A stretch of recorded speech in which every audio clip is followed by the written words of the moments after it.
مردم مثلا میگن که کبیری پیش از این که مثلا حکومت حزب نهضت اسلامی را بند کرد یا این که مثلا همچون تروریستش اعلان کرد حزب تروریستی، کبیری پیش از این میدونست که کار میشه و به همون خاطر اهل و عائله‌اش گرفت از تاجیکستان خارج شد.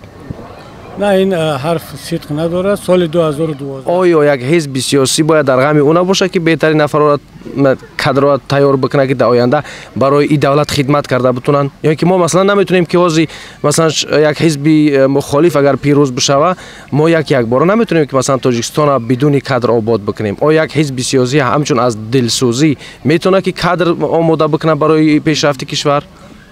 کاش که همه سوال‌ها رو مثل همین سوال دوم شما میدادن، نه مثل سوال اولتون. شما یعنی با کلی فکر میکنین که هر یک فرزند تاجیک میتواند کادرش؟ حزب خلق دموکراتی فکر نکرد که مثلا اون دانشجویانی که الان در تاجیکستان میخوانن یا در خارج اینا کادرای حزب خلق دموکراتی هستند. شما ملیگرا هستین یا اسلامگرا هستین یا هر دو؟ این سوال را از ما زیاد میپرسن. باید بگم که ما نه اسلامگرا هستیم، نه ملیگرا هستیم، نه چیز دیگه.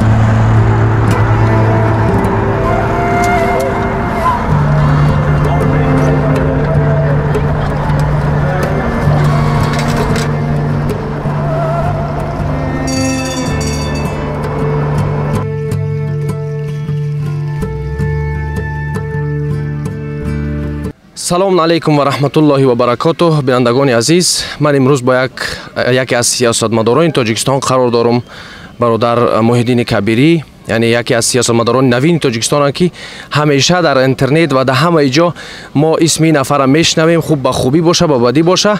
و امروز ما میخوایم یک صحبت بدون پرده داشته باشیم و سوالهایی که شاید بسیاری ها میخواستن از این نفر بپرسن من از این شخص بپرسم. خب سوال اولی من این است که بسیاری ها مثلا همچین سالای من نفرای هستن که میگوین که چرا کبیری داره سایت خود نداره، مثلا فیسبوک. شاید که شما در یگان جایی جواب داده باشین، من نشنیدم و برای منم خیلی جالب است. مثلا نگاه بکنین ترامپ سایت خود دارن و فکر اندیشه خود همیشه میگوین، اما شما یکی از سیاستمدارای هستین که برای همه جالب است که چرا شما مثلا فیسبوک خود ندارین، یا این که همیشه یک اینتریگ شما است که یعنی یک خاراکتری مهمی شما است که نشان بدین که مثلا همین چیز من نمیخوام استفاده برم، همین راه سیاسی ما است، ما از دیگران فرقیت دارم. به نام خداوند بخشنده و مهربان. ببینید وقتی که تازه فیسبوک وارد پهنای سابق شوروی شد بخصوص تاجیکستان، من از اولین کسانی بودم، حالا اگر بگم که شاید از اولین سیاستمداران رهبران حزب بودم که صفحه فیسبوک شدن و در فیسبوک خیلی فعال بودم. جای پوشیدن نیست. تا سال 2015 و شاید حتی 16 من در فیسبوک خیلی فعال بودم، گفتگوی مستقیم با مردم داشتم. اما بعدا به خلاصه آمدم که قطع کنم. چرا؟ چون تا اون وقت فیسبوک واقعا اولش که مردم تاجیکستان اکثرا در ادنا کلاسی که بودن، آدمان عادی، فیسبوک جای نخبگان فکری بود، نخبگان سیاسی بود، شماره زیاد هم مردم نبود. اما بعد از سالهای بعدی فیسبوک یک باره محتوایش تغییر کرد.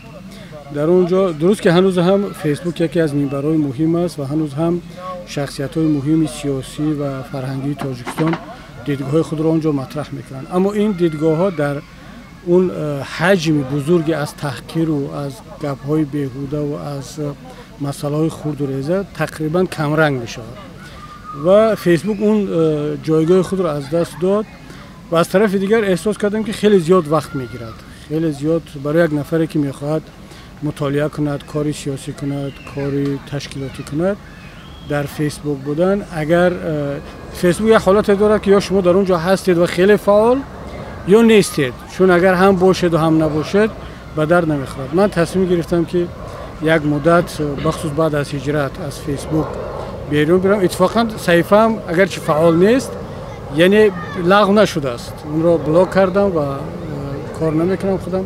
یعنی بعضی اوقات شما داخل اینترنت میشید اما فکر اندیشه خود نمینویسید؟ نه من اصلا داخل فیسبوک دیگه نمیشم و معنی اون که صفحه‌ام دست مدیران که داشت پیشتر دست اونا هست. اخیراً سوال کردم که اگر باز بخواهم برگردم به فیسبوک اون پرول و اوناش امکانش هست. بچه‌ها گفتن بله هنوز هم امکانیت دارد. من با خلاصه آمدم که شاید به نزدیکی در شبکه‌ها باز فعال شم، اما نه با اون شکلی که قبلا بودم. شاید در توییتر، در فیسبوک و حتی در فکر راه اندازی یک سایت خصوصی خودم هم هستم که در اونجا بیشتر فکر و نظرهای شخصی من برود. و البته معنی ندارد که من از شبکه‌ها دورم. شما میدونید که وقتی که از طریق یوتیوب من صحبت‌ها را آغاز کردم، برادران مسئول تمام اون سوال‌هایی که وارد میشود از طرف مردم به من میرسونن. البته غیر از اون حقارت‌ها انتقادهای شدید هست. حتی من با بچه‌ها گفتم که اگر شما مثلا اون جایی که تحقیر آشکار نیست ولی حالا دروغ هم باشد، تهمت هم باشد، با ما برسونید، چون شاید اون طرف واقعا نیتش تهمت کردنی نیست، دروغ گفتنی نیست. شاید باور میکند که کبیری تروریست است، خائن هست یا ملت فروش است. هیچ اشکال ندارد بیا سوالا رو با من برسونید. یعنی منظورم اون است که رفتن از فیسبوک تنها به خاطر اون بود که دیگر اون جایگاهش رو فیسبوک از دست داده بود و الان ولی میبینم که نه، دیگر باز هم یک کمی پرشور هست و علاقه اکثری تاجیکان وارد آن شدن. شاید برگردم به شکل. یک سوال دیگه که برای بسیاری نفرها خیلی جالب است که مردم مثلا میگن که کبیری پیش از این که مثلا حکومت حزب نهضت اسلامی را بند کرد یا این که مثلا همچون تروریستش اعلان کرد، حزب تروریستی، کبیری پیش از این میدانست که کار میشه و به همون خاطر اهل و عائله‌اش گرفت از تاجیکستان خارج شد. نه، این حرف صدق نداره. سال 2012 خانواده من در استانبول برآمده بودن، چون فرزندانم در چند لیسه‌های ترکی میخواندن. بعداً وقتی من مقایسه کردم دیدم که نرخ تحصیل آموزش در مکتب‌های ترکی در دوشنبه یک مقدار حتی گرانتر از استانبول هست و گفتم چرا بچه‌های من در مکتب ترکی فقط به خاطر اینکه معلومات رو یک کمی باصفت‌تر میگیرن از دست دیون بگیرن، در یک مکتب‌های خوبی ترکی تحصیل نکنن. بخصوص من که نصف عمرم در خارج میگذرد، همیشه از طریق استانبول پرواز میکنم و به خلاصه آمدن به خاطر هم تحصیل بچه‌ها و شرایط دیگر که بیان در استانبول زندگی کنن. اما اون که ما از قبل میدونستیم که این چون حادثه ها میشه و برآوردیم، این حقیقت ندارد. چرا؟ برای اینکه من تا حتی یک قسم دیگری فرزندانم در داخل کشور بودن.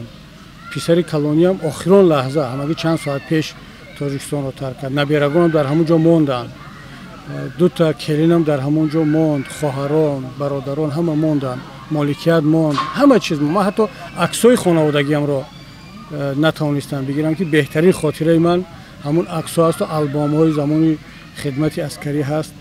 و وقتی که من از تاجیکستان بیرون آمدم غیر از یک سومکه سبوک دیگر هیچی نداشتم، چون برگشتنی بودم. یعنی شما هیچ اطلاعی نداشتید که حکومت تاجیکستان چنین کاری را شاید بکنه تا حزب نهضت اسلامی مثلا با کلی بم بکنه یا اینکه همچون حزب تروریستی مثلا اعلانش بکنه؟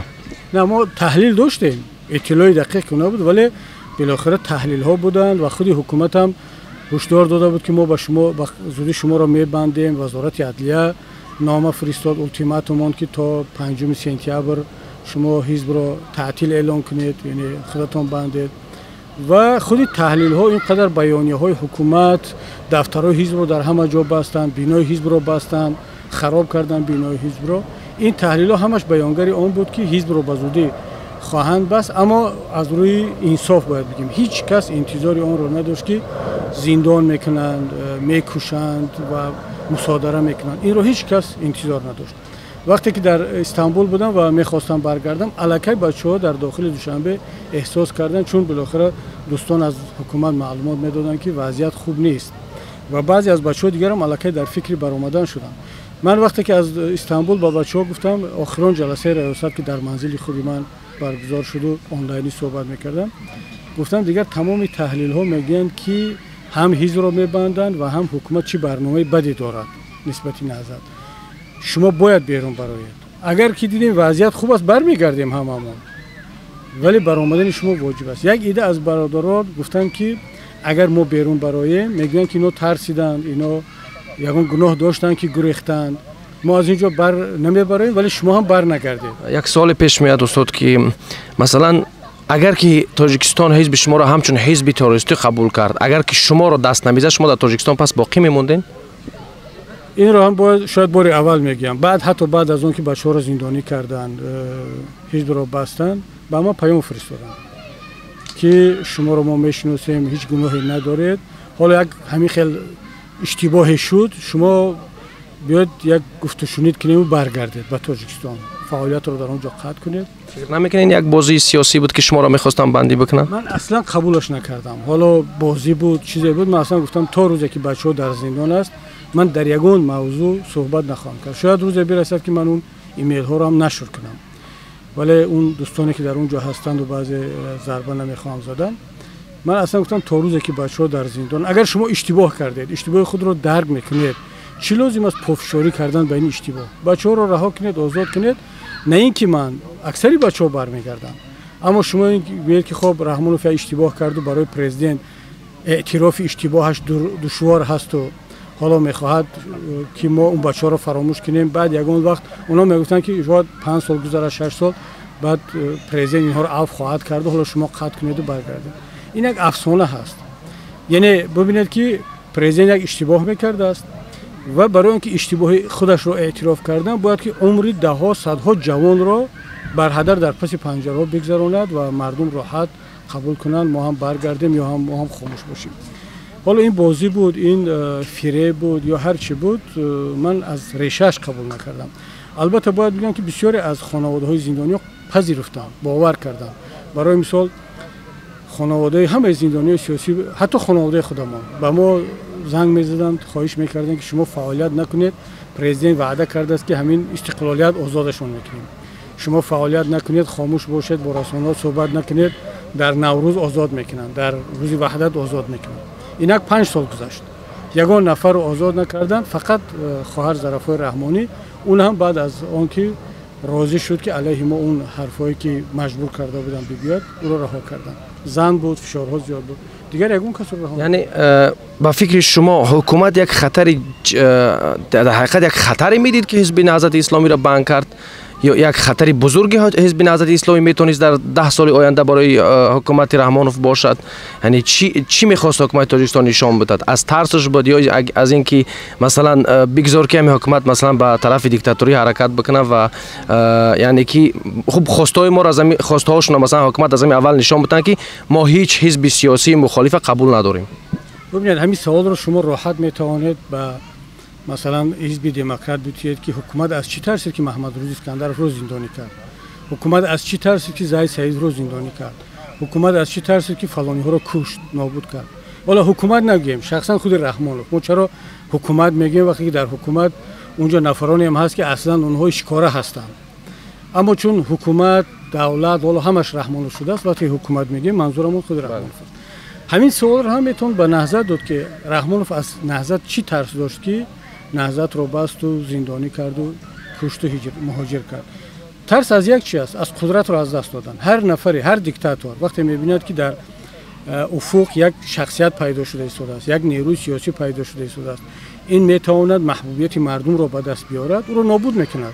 فرعون چرا از موسی میترسید؟ یعنی شما با این باوری هستین که شما یعنی که محبوبیت مردم به دست آورده ایستاده بودین، یعنی که در حرکت بودین و مردم بیشتر به شما طرفدار شما میشدن. خب ببینید، یگانه معیار معین کردن محبوبیت مردم این انتخابات است. حتی انتخابات نیم شفاف هم میتواند بعضا بیانگری محبوبیت و استقبال مردم باشه. در انتخابات 2010 وقتی که اکثریت مردم به حزب ما رای داد، شاید به برنامه ما رای داد، شاید به اون که ما جوانان را جذب کردیم، شاید با اون یک قسمت مردم با اون رای داد که از حکومت خسته شده بود. در مجموع این آوازها هم خود حکومت میدوند هم ناظران که مردم به طرفداری حزب نهضت اسلامی تاجیکستان رای داد. این رحمانوف را سخت ترساند.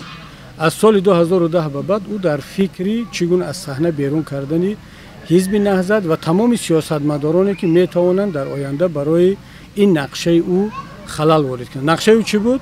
خودش تا آخر حیاتش پرزیدنت باقی بماند، بعد این قدرت رو به فرزندان و دیگر اهل عائله بده تا اینکه اینها بتوانند اون سرمایه دزدیده رو حفظ کرده توانند.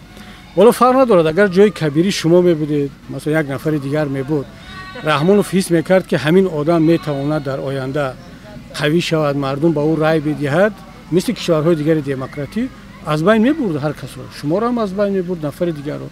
ما نباید سوال رو تنها این طرح بذاریم که نهضت چی کمبودی کرد یا زید سعیدوف چی کمبودی کرد. ما اصلا کمبودی نکردیم، ما شهروند تاجیکستان بودیم، طبق کنستیتوسیون جمهوری تاجیکستان حق داریم که در انتخابات شرکت کنیم، رأی مردم رو بگیریم، پرزیدنت شویم، دپوتات شویم، وزیر شویم. این رحمانوف از فکر میکند که در تاجیکستان هیچ کس غیر از اون کسی که او خودش میخواهد پرزیدنت شدن حق ندارد. هیچ حزب بدون اجازت او به پارلمان وارد نمیشود، هیچ کس رئیس و وزیر و دپوتات نمیشود. این تصورات رحمانوف است. من فکر میکنم که تا اون روزی که او هست با همین سیاستش تاجیکستان هیچ تغییر نخواهد کرد و همین است که در این 5 سال آخر شما میبینید در تاجیکستان یگان شخصیت پیدا نشد.